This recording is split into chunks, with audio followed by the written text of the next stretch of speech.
All right. Good evening, everybody. George Dunley here, BCH Ignite.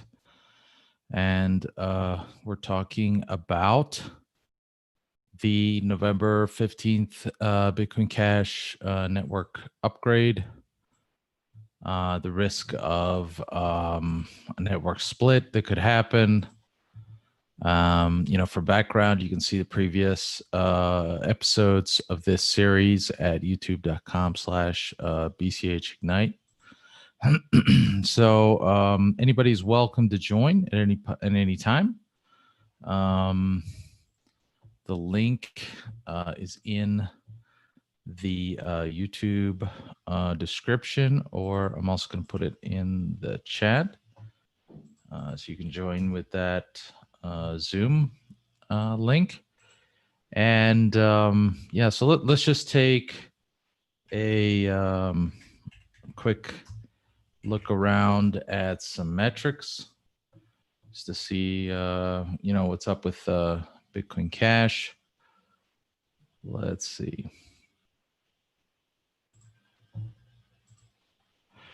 So price is up today.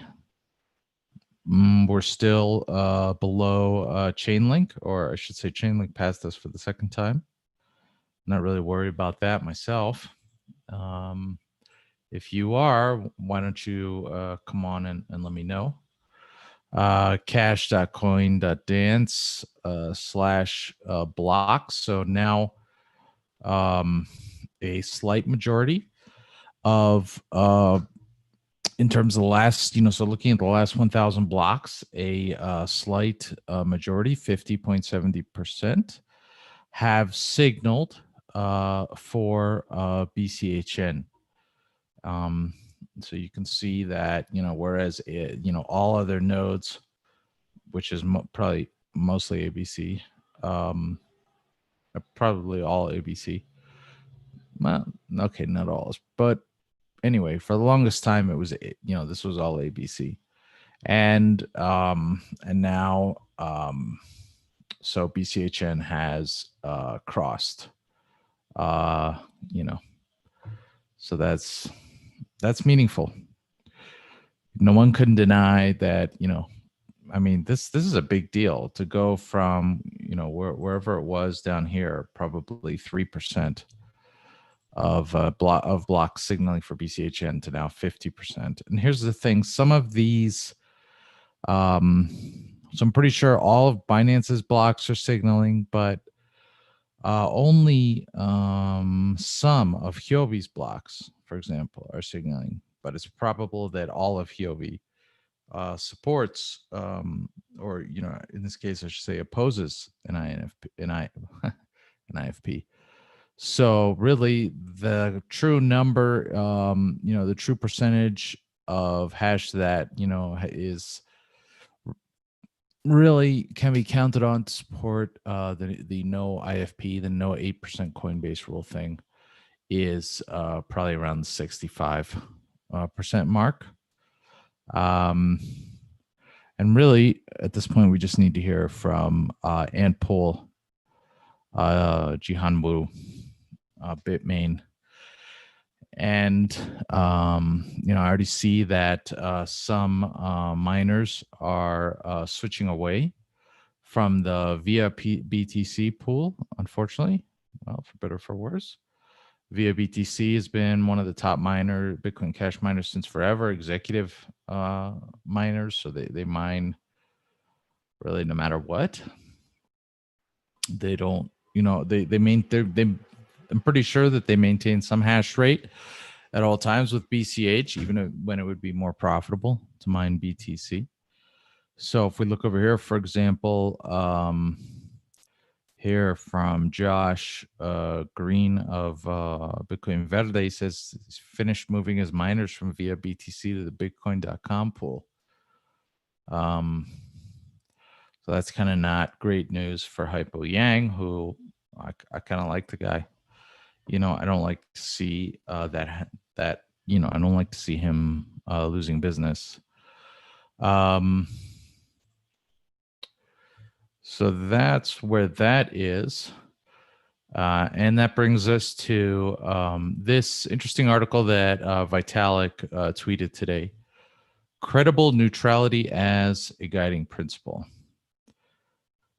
So basically, the too long don't read here is, yeah, maybe it's maybe it's not fully consistent, logical on a logical basis, to say that, yeah, we should pay miners the block reward for providing security, but nothing for Amity, right?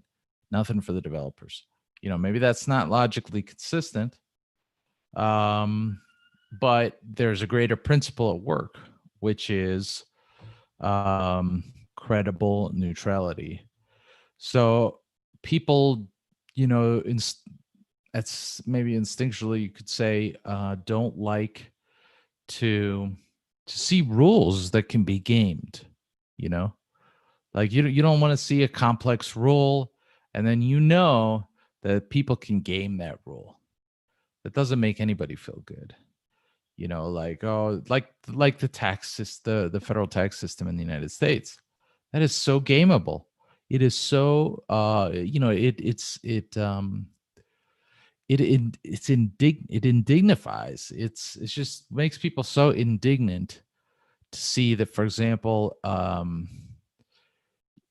like a large corporation with tons of cash, maybe an Apple, for example, will stash that cash offshore or register their companies offshore and be able to pay, um, avoid taxes on huge amounts of money, huge profits.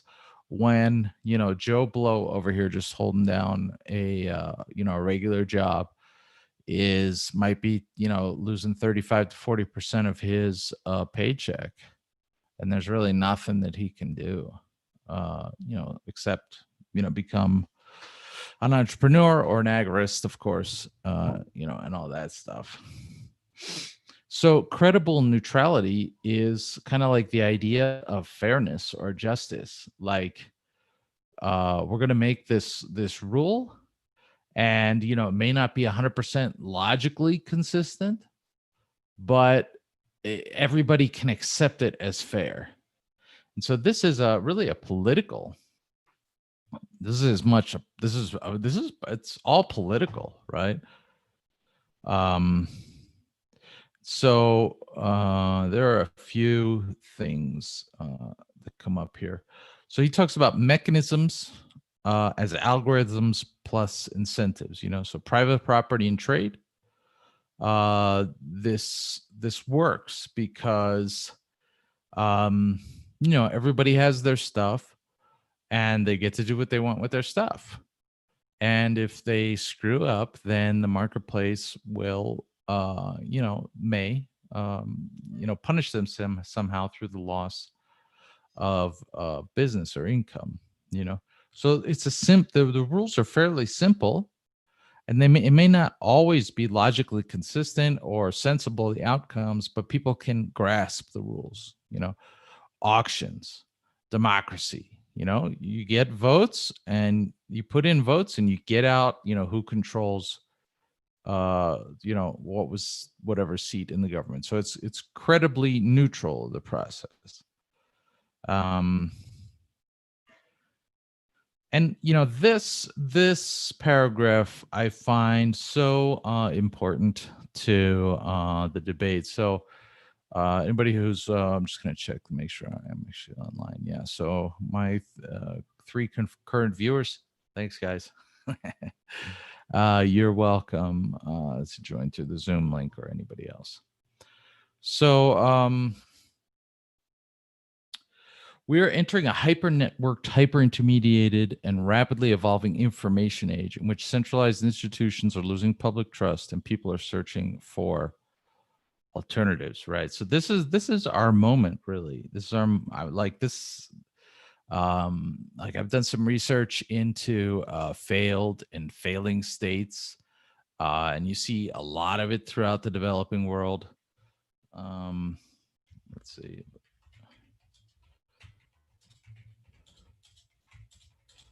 So this is an article I wrote a couple of years ago, a little bit, actually it's 5 years ago now, kind of tongue in cheek, looking at failed states.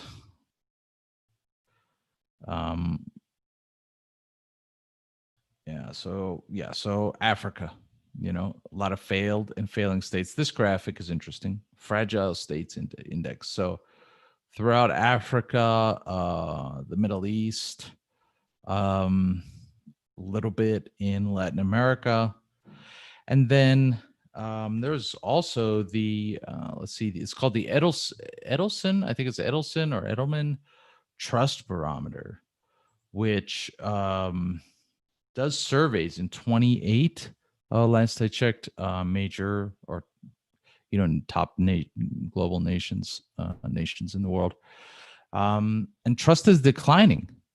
So this is really our chance. But anyway, so as such, different forms of mechanisms as a way of intelligently aggregating the wisdom of the crowds are likely to only grow more and more relevant to how we interact. So this really addresses some Bitcoin ABC talking points.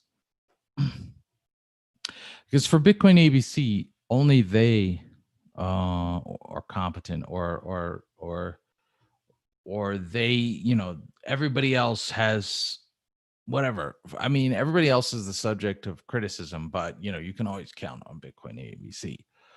But this approach and this whole approach of taking a portion of the Coinbase payments and kind of creating a corporate coin like this CTO driven product meme.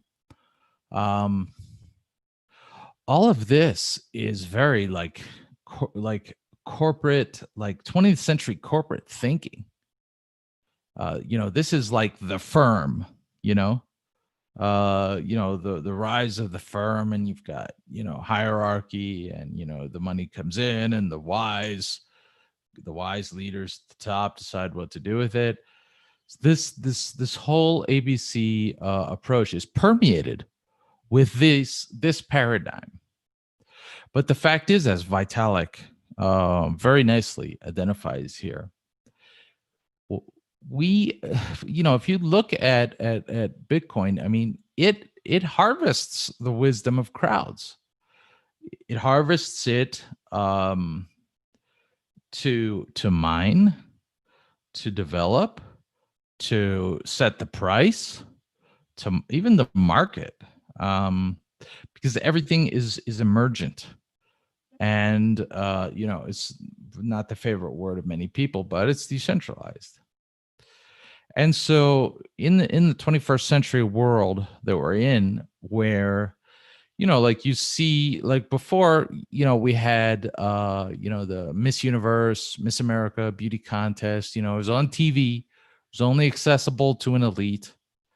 And there were only a few channels on TV.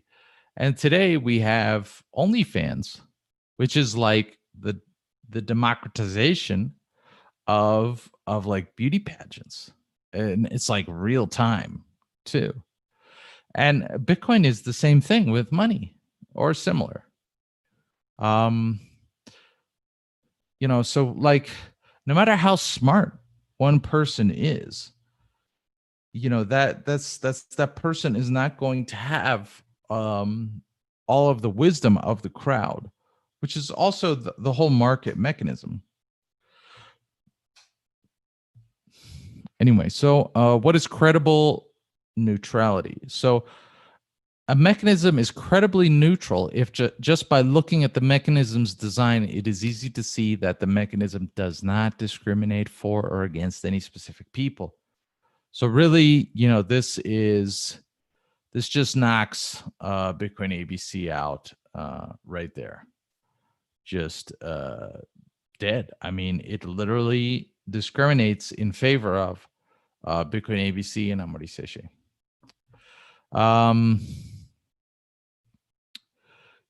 So it's one of these things where, so I was referring earlier to the logically consistent thing.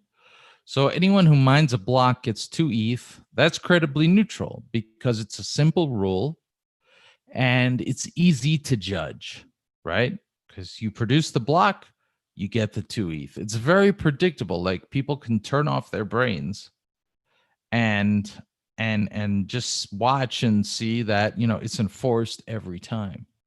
Whereas Bob gets 1,000 coins, or in this case, Amori, because we know he's written a lot of code and we should reward him. This is much too subjective. Why 1,000 coins? What is a lot of code? We should, what's this should? A reward, why? So this gets all messy. This is all very subjective.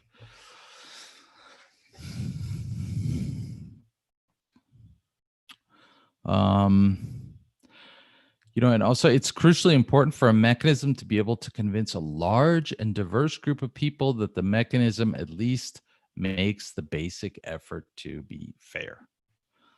And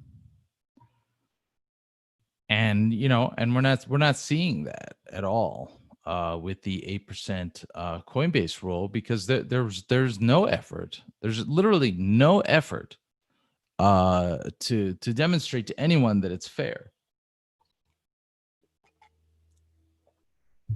Precisely, there's now for real, when Jake Jar introduced it, it wasn't really a no debate rule. But now it really is a no debate rule. How's that fair? Mechanisms are designed to facilitate cooperation across large and diverse groups of people. That's what Bitcoin Cash is all about. We need mechanisms that facilitate cooperation across large and diverse groups of people. Because otherwise, every time a click forms, be it, ABC, BSV, whatever, there's going to be a fork, because there's no way to facilitate cooperation, or maybe it just breaks down.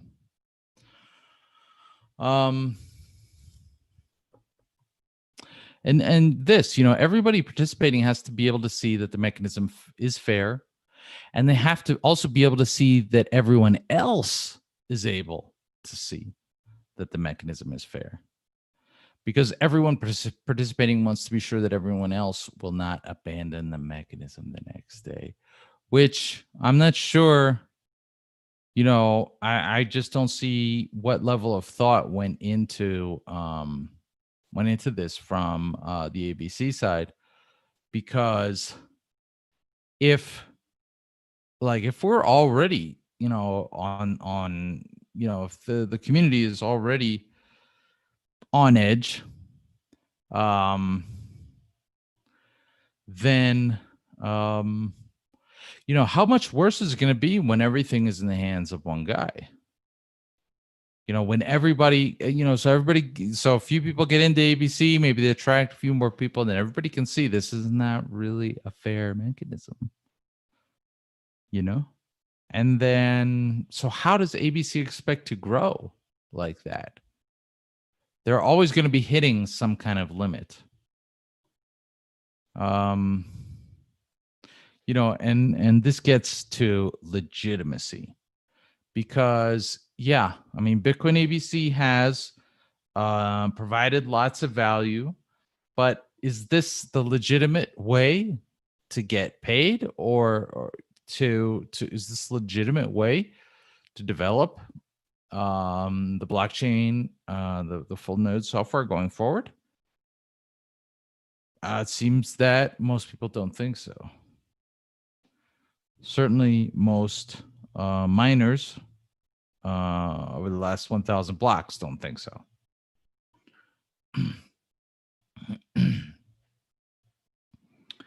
So incredibly neutral mechanism design, the goal is that these desired outcomes are not written into the mechanism. Instead, they are emergently discovered from the participants' actions. Now, this really describes what I think the rest of the ecosystem wants to see. Like we don't have to create a bureaucracy. It's kind of ironic because there was a proposal at one point about creating some processes around protocol development in order to have a predictable playing field for everyone involved. And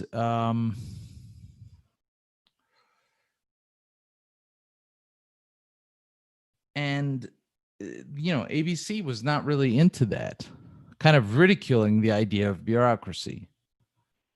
And that things should just kind of be emergent. But now we have, now we see the opposite position taken by ABC. Kind of curious. I had a very salty soup for dinner. It looks like somebody's in. Oh, Kieran's back with us.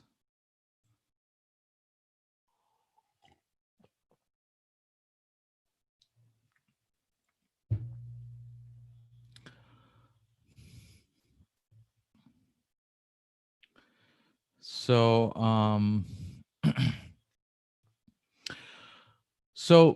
these build incredibly neutral mechanisms. So one thing is, it has to be simple to understand, right? Another thing, it's also the rules of the mechanism should be public. But we saw yesterday that this global network council is going to be shut off, closed off to the public, and there's no clear rules around it. Hey, Kieran. Hello. How you doing? Not too bad. You warmer today? Yeah, got that whole issue sorted out. That's good. So, did you see this credible neutrality article from Vitalik? Yeah, so I did. I mean, to be honest, I haven't read the whole thing in depth, but I have skimmed the article. Yeah, overall, I think it's pretty solid. So, and I think Vitalik backtracks a little bit here, saying, in addition to the principle of credible neutrality, there should also be the principle of efficacy. Does it actually solve the problem that we care about? And I think he reasonably points out that that the whole problem of financing public goods that remains an issue, and there's still no really good solution for it. Or what do you think? What do you think about the financing public goods, Kieran? I mean, I think it's a bit of a tricky question, right? So, in order to properly finance public goods, in a fully market orientated manner, you need to have a market that is able to finance those goods. And I think,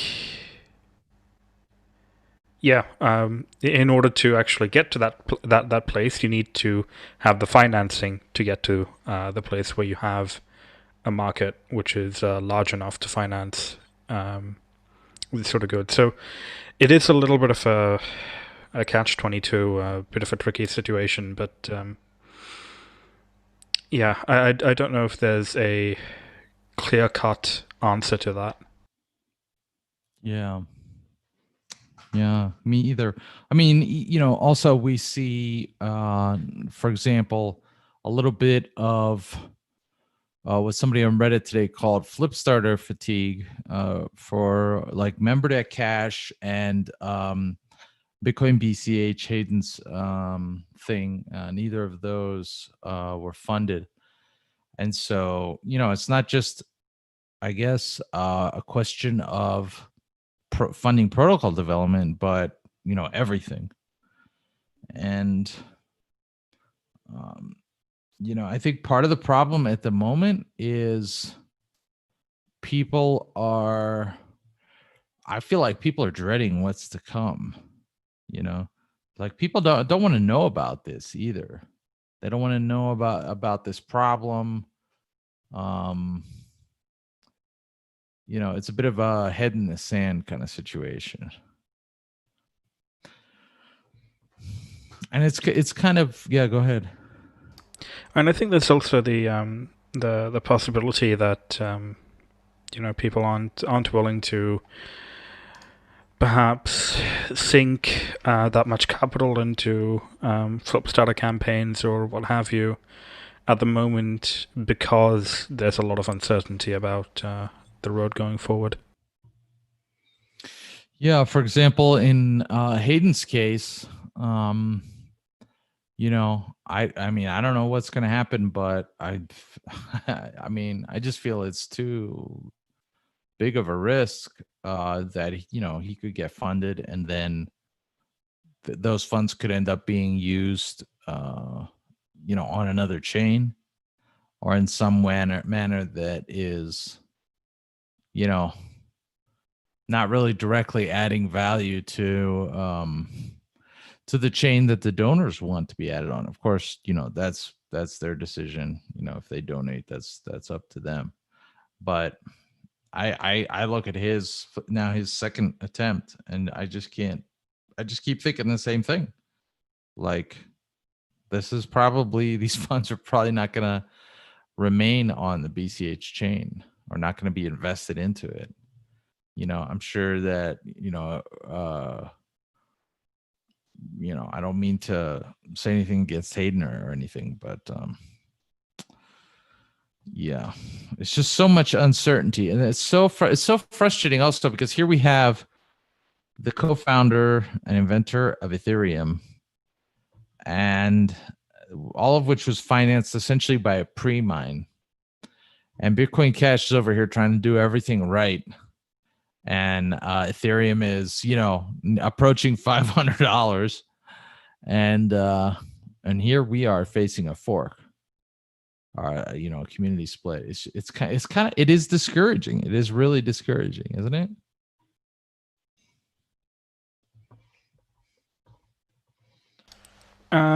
Yeah, it's.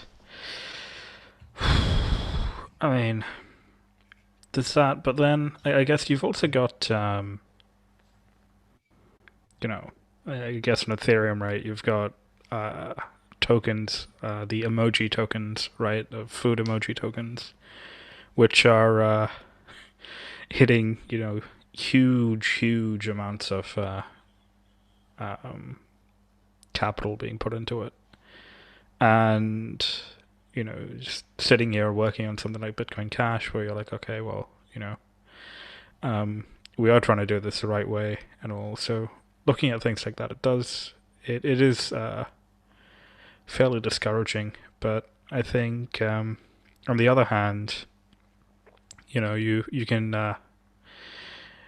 also look at markets, right? You can print a lot of money and pump up your stock market, right? And then, of course, it might be discouraging for the countries that are taking a reasonable approach to fiscal policy and not, money printing or burr.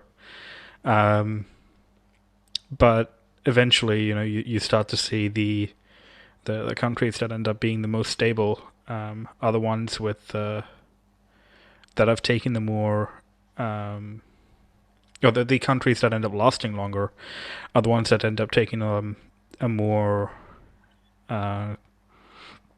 more forward-looking and a more reasonable approach. So I think it might be discouraging in the short term, but I think in the longer term, the cryptocurrency that focuses on getting everything right is the one that's going to end up lasting in the long run. Mm. Yeah, I don't know.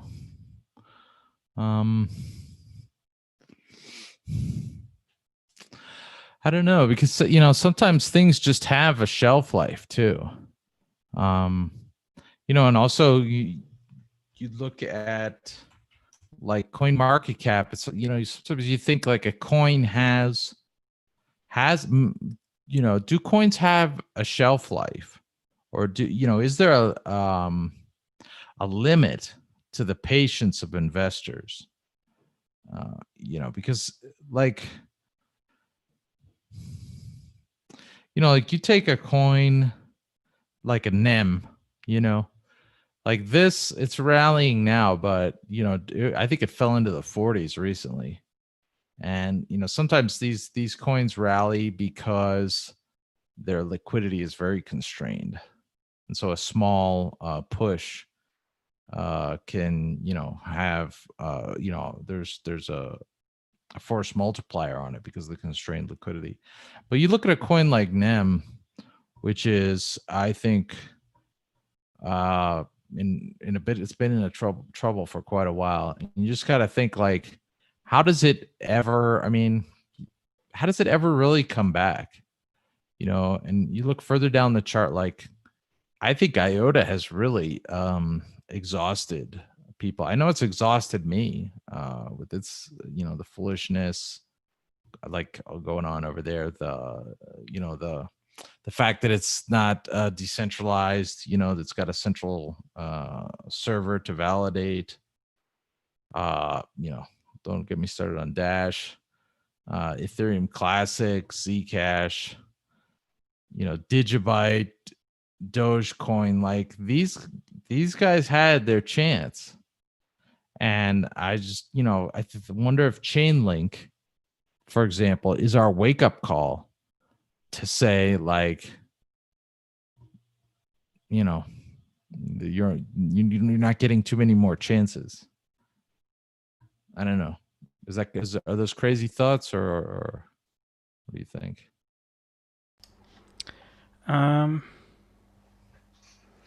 Yeah, it's a little bit difficult, but I guess I don't know if CoinMarketCap still has the historical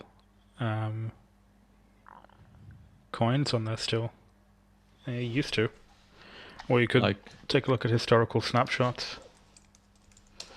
oh, you mean like the ranking in the past? Oh, there we go. It's on the tools. If you go to tools and then historical snapshots, right? You can kind of look at this and sort of see, right? I might pick something in 2014. 2014 was the whole fork and add a huge pre-mine into it, right? I remember, yeah. So just looking at that now, there's Piercoin, NXT. Okay, well, Dash is up there as well. Namecoin was starting to lose a little bit of favor then, but yeah, there's a lot of coins that jumped at the top very, very quickly, but their actual lifespan while up there is pretty limited. I guess that comes down to poor fundamentals, right? Because if you're appealing to the market of chase the new shiny, right, your people are going to come in very quick, and then they're also going to leave very quick. So I think it is a little bit discouraging when you see things launch and then just shoot up in the market cap on the coin market cap rankings, but yeah, I think it's also important to make sure that you're also looking at things on a longer time scale. So if you're making sure that you get your fundamentals right, and you're actually building an ecosystem based around adoption and usage rather than speculation, I think you've got a lot more staying power there. Yeah, like here in November or early December 2017, BCH was number 3. You know, there's Dash. IOTA. I mean, Cardano has managed to more or less preserve its position relative to others. NEM was a fairly top coin then.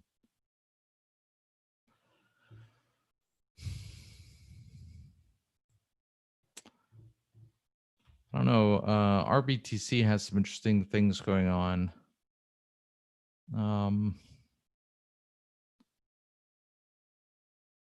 Some of it's just kind of nasty. I see that Josh Green moved his miners, his mining machines, or his hash rate from via BTC to Bitcoin Com. See, I like Roger, but it's not actually like they haven't actually announced. Bitcoin ABC and Datalinux have announced that they're forking away from Bitcoin Cash. I mean, they haven't actually said that, but it is kind of the conclusion.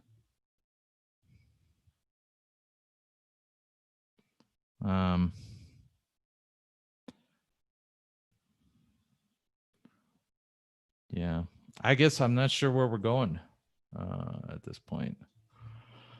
Feel like both sides are kind of stalemated. Yeah, I mean, let's see if I can find that chart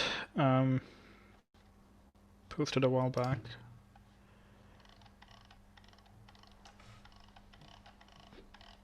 Okay, that was a long while back, at least in Twitter terms. Let's pop this in the Zoom chat. Alright.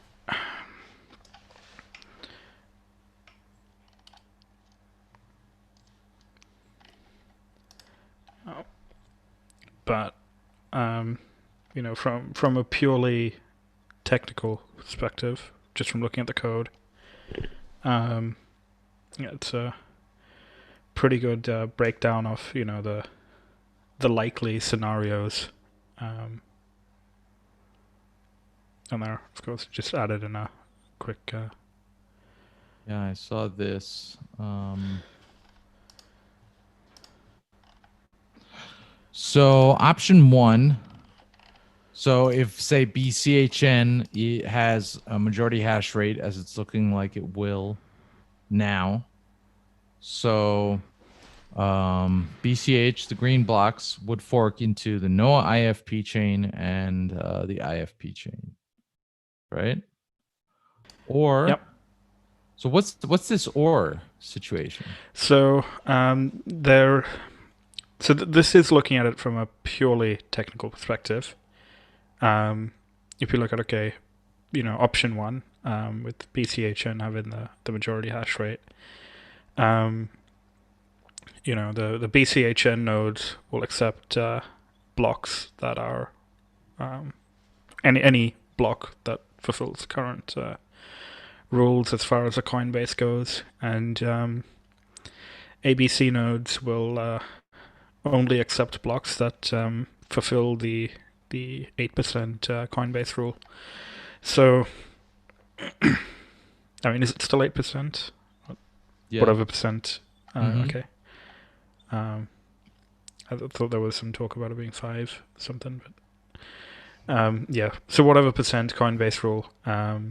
So that's and ABC ends up being a minority chain, so none of the BCHN nodes end up following it, but ABC effectively splits off in a soft fork manner there.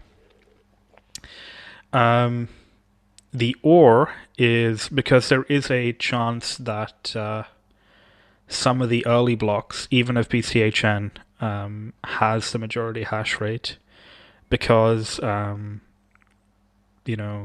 who mines blocks is probabilistic, and BCHN still will still accept ABC blocks as valid. There is a scenario where we have a couple of blocks with the new Coinbase rule mined before a split, because of that interaction there with the probabilities. And then, of course, we got option 2, where ABC, in the scenario that ABC has the majority hash rate, you got there's a possibility that maybe a couple of blocks might be mined by a no IFP implementation, but they will eventually end up following the IFP chain, because BCHN considers, or the consensus rules built into the BCHN client will consider IFP blocks as valid. Or, with the 10 block rolling checkpoint that we've got, there is a possibility that we have 10 blocks mined without the Coinbase rule, in which case BCHN nodes will go off and follow that for a while, and the 10 block reorg checkpoint, reorg protection kicks in, and the chain splits that way. So, yeah, there's a couple of different. There are a couple of different scenarios in which it plays out. So, what about this option 2, the OR, this one here, bottom right? So will it then turn into like a battle to see who gets 10 blocks, basically? Well, I mean, in that case, it's, yeah. So if you have the chain stays unsplit until you get 10 blocks in a row mined without the IFP. And when that happens, then the chain does split. Oh, okay.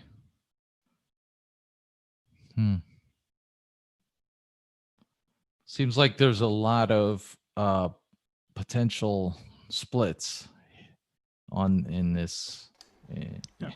Yeah, right. I mean, from my perspective, just so this is, this diagram, of course, purely just the way that it would work out if the implementations were to roll as they are now, and no human, no meat space interaction happens. I think option 1, either of the two on the top, are pretty likely, given that it's looking like BCHN is going to have the majority hash rate. But in the case that ABC does have the majority hash rate, I think someone is going to come in and kick in the 10 block reorg. So the mechanism of the split is probably going to be a bit different. In option 2, with ABC having the majority hash rate, I think we see more blocks pre-split with the IFP rules before the split happens. Whereas if ABC doesn't have the majority hash rate, then we either see an immediate split or 1 or 2 blocks with the IFP rules before a split occurs.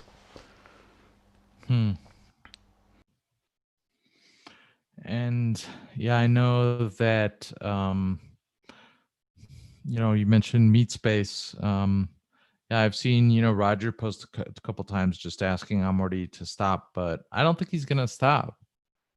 And so I really, I don't want to, I'm doing these live streams in part to try to find a way around having to face these scenarios, but I'm not seeing it yet.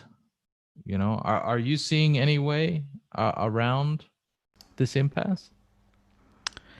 I mean, I think there are a couple of points which both sides are have decided are non-compromise points, and given that neither side is willing to compromise on those points, regardless of reasons, I don't see a way to get around this at the moment. Yeah. Yeah, me neither. And I'm just seeing attitudes hardening. I feel my own attitude hardening. And I just I see the just the ABC side, has been saying some things that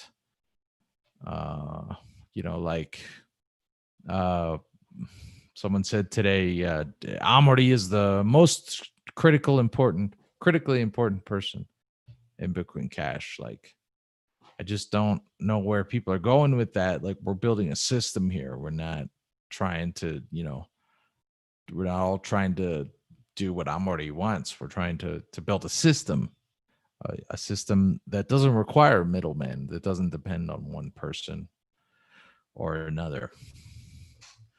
Well, I'm gonna check my Twitter feed, see if I posted anything else I want to talk about today. Yeah, I don't think so. Yeah, I'm not seeing anything else. Oh, the Eat BCH flip start is going on. I have to say, I like everybody involved with the Eat BCH, both in South Sudan and Venezuela. I don't know if giving people, if just giving food away is the best marketing, but I think I contributed to this one. This is another one that if it doesn't complete, yeah, I just gave the minimum pledge. I think if it doesn't complete, it's going to be, flip starter fatigue confirmed. And that's probably not going to be good for anybody. Yeah.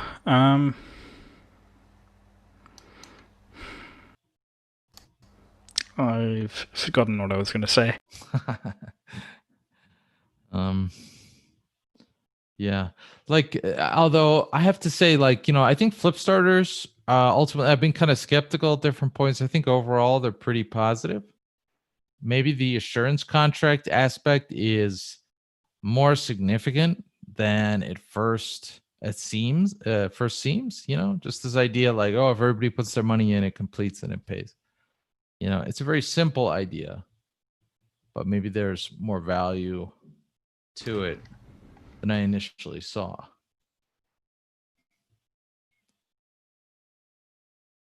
Did you want to add something? Yeah, I mean, the assurance contract side, there's a couple of things which I think people do find value in. Just when it comes down to, making sure that, at the very least, just knowing up front, having a little bit more certainty on the conditions for campaigns or particular projects or whatever, getting funds, because there are a few scenarios where you could imagine that people would want to know that if they're putting some cash towards something, then the cash that they're putting towards said something is actually going to be used to complete the project that was stated. Yeah. All right. Well, I think unless you have any other topics, I think we'll just wrap it up for today. It's been about 50 minutes. No. All right. Let's cover it more or less. Good. All right. Well, it was a good conversation. Thanks, Kieran. And yeah, let's do this again. Yep. All right. Talk to you.